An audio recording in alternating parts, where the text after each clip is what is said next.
Sidney Dillon Ripley II was an American ornithologist and wildlife conservationist. He served as secretary of the Smithsonian Institution for 20 years, from 1964 to 1984, leading the institution through its period of greatest growth and expansion. For his leadership at the Smithsonian, he was awarded the Presidential Medal of Freedom by Ronald Reagan in 1985. Biography. Early life. Ripley was born in New York City and studied at St. Paul's School in Concord, New Hampshire. In 1936 he graduated with a Bachelor of Arts from Yale University. His great-grandfather, Sidney Dillon, was president of the Union Pacific Railroad. Education. A visit to India at age 13, along with his sister, included a walking tour into Ladakh and western Tibet. This led to his lifelong interest in the birds of India. He decided that birds were more interesting than law, and he began studying zoology at Columbia University. As a part of his study, Ripley participated in the Dennis and Crockett expedition to New Guinea in 1937–1938 and the Vanderbilt expedition to Sumatra in 1939.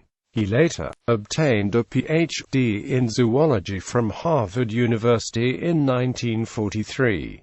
War service and academic work. During World War II, he served in the Office of Strategic Services, the predecessor of the Central Intelligence Agency, and was in charge of American intelligence services in Southeast Asia. He trained many Indonesian spies, all of whom were killed during the war. An article in the August 26, 1950 New Yorker said that Ripley reversed the usual pattern, where spies posed as ornithologists in order to gain access to sensitive areas, and instead used his position as an intelligence officer to go birding in restricted areas. The government of Thailand gave him a national award for his support of the Thai underground during the war. While serving in the OSS, he met his future wife Mary Livingston and her roommate Julia Child. In 1947, Ripley entered Nepal pretending to be a close confidant of Jawaharlal Nehru and the Nepal government. Eager to maintain diplomatic ties with its newly independent neighbor, allowed him to collect bird specimens. Nehru came to hear of this from an article in the New Yorker and was furious,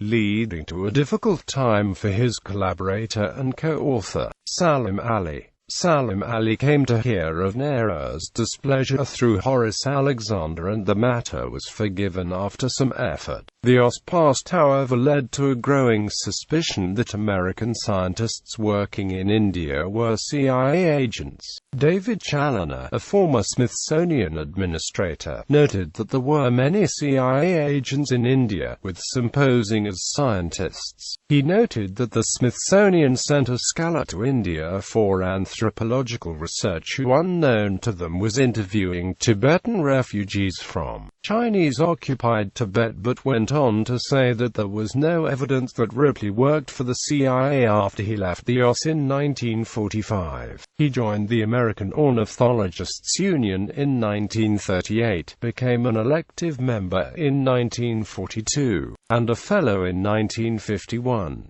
After the war he taught at Yale and was a Fulbright Fellow in 1950 and a Guggenheim Fellow in 1954. He became a full professor and director of the Peabody Museum of Natural History. Ripley served for many years on the board of the World Wildlife Fund in the U.S., and was the third president of the International Council for Bird Preservation.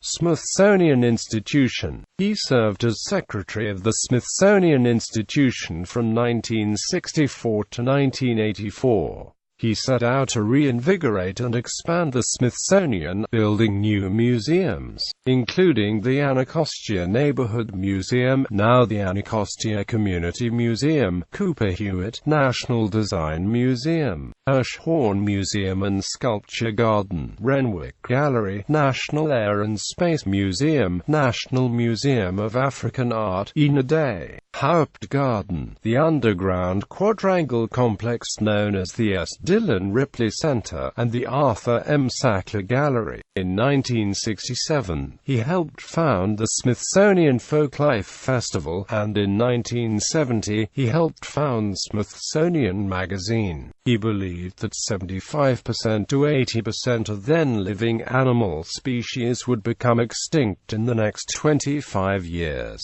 In 1985, he was awarded the Presidential Medal of Freedom, the highest civilian award of the United States. He was awarded honorary degrees from 15 colleges and universities, including Brown, Yale, Johns Hopkins, Harvard, and Cambridge. Ripley successfully defended the National Museum of Natural History against a lawsuit that objected to the Dynamics of Evolution exhibit. Legacy. Ripley had intended to produce a definitive guide to the